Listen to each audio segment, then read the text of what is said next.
সময়ের সাথে সাথে জঙ্গলের রূপ বদলে যেতে শুরু করে। দীর্ঘদিন বৃষ্টি না হওয়ায় খরা নামে, নদীর জল শুকিয়ে আসে, ঘাস হলুদ হয়ে যায়, খাবারের অভাব স্পষ্ট হয়ে ওঠে। যেসব জায়গায় আগে ইঁদুর, খরগোশ বা পাখি সহজে মিলত, এখন সেখানে নীরবতা। শিয়ালের প্রতিটি রাতই হয়ে ওঠে আরও কঠিন। এর মধ্যেই মানুষের উপস্থিতি বাড়তে থাকে। তারা জঙ্গলের ভেতরে ঢুকে পড়ে, গাছ কাটে, পথ বানায়। মানুষের গন্ধ বাতাসে ভেসে আসে, যা শিয়ালের জন্য ভয় আর অশান্তির সংকেত। মানুষের সঙ্গে আসে নতুন বিপদ। ফাঁদ পাতা হয়, মাটির নিচে লুকানো তারের ফাঁস, আর দূরে থেকে শোনা যায় বন্দুকের বিকট শব্দ। প্রতিটি অচেনা শব্দে শিয়াল থমকে যায়। এখন শিকার করতে গেলে তাকে দ্বিগুণ সতর্ক হতে হয়। সহজ পথ এড়িয়ে চলে, অচেনা গন্ধ দেখলেই সরে যায়। কখনো খাবারের লোভে এগোতে গিয়ে বিপদ টের পেয়ে ফিরে আসে। খিদের যন্ত্রণা তীব্র হলেও সে জানে একটি ভুলই শেষ হয়ে যেতে পারে সবকিছু। এই কঠিন সময়ে শিয়াল আরও চুপচাপ, আরও ধৈর্যশীল হয়ে ওঠে। সে বোঝে জঙ্গল আর আগের মতো নেই, এখন বেঁচে থাকাই সবচেয়ে বড় লড়াই। এই অধ্যায় তাকে শেখায় প্রকৃত শিকারী সেই, যে বিপদের মাঝেও নিজের ও পরিবারের জীবন বাঁচিয়ে রাখতে পারে। সময় অমনোযোগী নয়। ধীরে ধীরে শিয়ালের শরীরের শক্তি কমতে শুরু করে। বয়স বাড়ার সঙ্গে সঙ্গে দাঁত ক্ষয় পেতে শুরু করে, যা শিকার ধরার জন্য বড় সমস্যা। এক সময়ে সে দ্রুত দৌড়াতে পারে, ঝোপে লুকিয়ে থাকতে পারে, কিন্তু এখন অতীতের মতো পা ভাঁজ করার গতি নেই। একদিন খোলা মাঠে খরগোশের পেছনে ধাওয়া করতে গিয়ে এক পায়ে আঘাত পায়। ব্যথা তার চলাফেরাকে সীমিত করে। পুরনো দৌড়ের জায়গায় ঝাঁপ দিতে গেলে সে হোঁচট খায়। শিকার ধরার দক্ষতা এখন আগের মতো নিখুঁত নয়, ভুলের সুযোগ বেড়ে গেছে। তবু বয়সের ভার শিয়ালকে হাল ছাড়তে শেখায় না। অভিজ্ঞতা এবং বুদ্ধি ব্যবহার করে সে আরও সাবধানে চলাফেরা করে।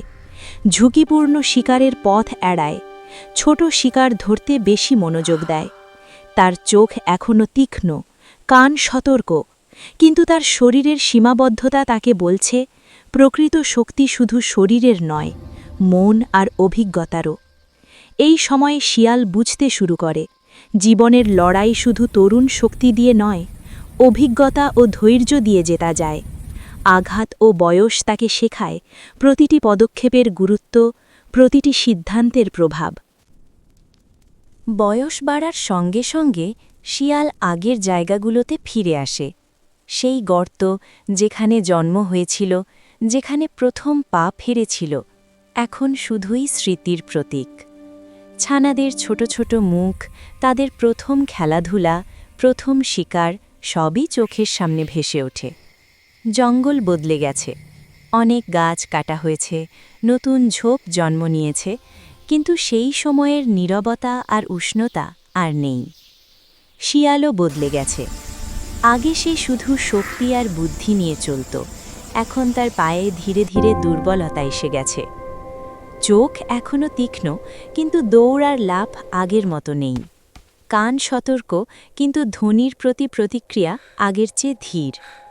প্রতিটি পদক্ষেপ এখন মনোযোগের সাথে, যেন ভুল না হয়। এই সময়ে সে বুঝে যায় জীবন কখনো থেমে থাকে না। যারা একদিন ছোট ছিল তারা বড় হয়েছে, যারা ছিলেন সঙ্গী তারা চলে গেছে।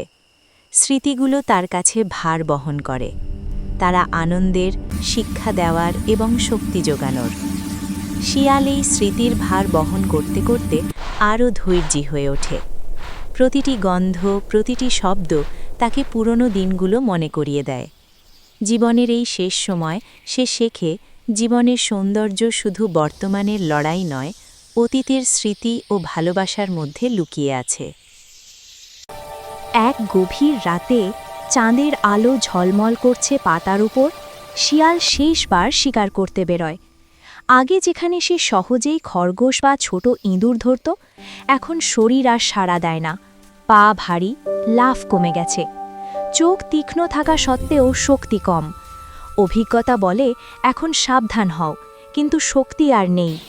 সে ধীরে ধীরে চলতে থাকে, গন্ধে সতর্ক থাকে, ঝোপের আড়ালে থামে। এক ঝটকায় হঠাৎ দৌড়ানোর মতো শক্তি নেই। ছোট শিকার আসে, ছুটে চলে। শিয়াল শুধু লক্ষ্য করে, অনুশীলন মনে রাখে, কিন্তু আর ধরা যায় না। রাতের নীরবতা তাকে ঘিরে রাখে। বাতাসের শোঁ তাকে সতর্ক করে, কিন্তু আর লড়াই করার শক্তি নেই। শেষবার এক পাতার উপর শুয়ে পড়ে। সে আর ওঠে না। শরীরের সমস্ত শক্তি ছাড়ে, ধীরে ধীরে মাটির সঙ্গে মিলিয়ে যায়। চারপাশে নীরবতা, শুধু রাতের হাওয়া শ্বাসের মতো বইছে। শিকার, পরিবার, সঙ্গী, জীবন সবই মনে আসে। সে বুঝতে পারে জীবন শেষ, কিন্তু গল্প, জঙ্গল ও স্মৃতির মধ্যে বেঁচে থাকবে। এই হলো শিয়ালের শেষ লড়াই, যেখানে শক্তি হারিয়ে যায়, কিন্তু জীবনের স্মৃতি, সাহস আর বুদ্ধি চিরকাল অমর থাকে। ভোরের নরম আলো আসতে শুরু করে। জঙ্গলের প্রতিটি পাতা উষ্ণ আলোর মধ্যে ঝলমল করছে। পাখির ডাক ভেসে আসে, ঝোপঝাড়ে নতুন দিনের সতর্কতা। কিন্তু এই শান্তির মাঝে একাকী শিয়াল আর ওঠে না। তার শরীর মাটির সাথে মিশে গেছে, নীরব, স্থির। তার জীবন এক দীর্ঘ যাত্রা ছিল। জন্ম, খেলা, প্রথম শিকার, প্রেম, পরিবার, লড়াই, বয়স, আঘাত সবই তার শরীর আর স্মৃতিতে রয়ে গেছে। আজ সেই যাত্রার শেষ মুহূর্ত। বাতাসের প্রতিটি সোঁয়াত, সূর্যের প্রতিটি আলো, পাখির প্রতিটি ডাক সবই যেন তার বিদায়ের সাক্ষী। জঙ্গল তাকে গ্রহণ করে। ঝোপঝাড়ের পাতার আড়ালে দুলছে তার গল্পের ছায়া। গাছ, ঘাস, মাটি সবই তার স্মৃতি ধরে রাখে।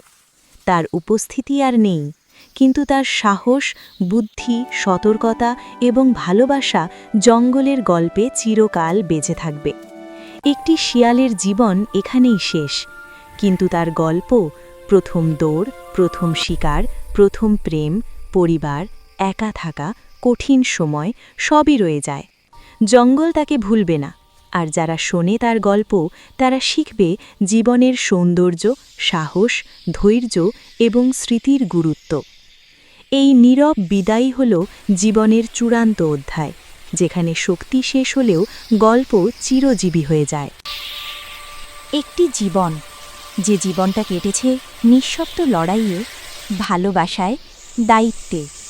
আজ সে নীরবে থেমে গেছে। সে ছিল না কোনো রাজা, তবু তার প্রতিটি পদচিহ্ন ছিল সাহসের। সে ছিল না অমর, তবু তার গল্প অমর হয়ে রইল জঙ্গলের বুকেই। জঙ্গল তাকে ভুলে যাবে না, কারণ সে মাটিতে মিশে যায়নি শুধু, সে হয়ে গেছে স্মৃতি, হয়ে গেছে শিক্ষা, হয়ে গেছে জীবনের গল্প। এই ছিল একটি শিয়ালের জীবন, নীরব কিন্তু চিরস্মরণীয়। প্রিয় দর্শক, ভিডিওটি যদি ভালো লাগে লাইক, কমেন্ট, সাবস্ক্রাইব করুন। বন্ধুদের সঙ্গে শেয়ার করতে ভুলবেন না। অ্যানিমাল লাইফ স্টোরি বাংলা পরিবারকে আপনার সুন্দর অ্যাডভাইস দিয়ে উৎসাহ দিন।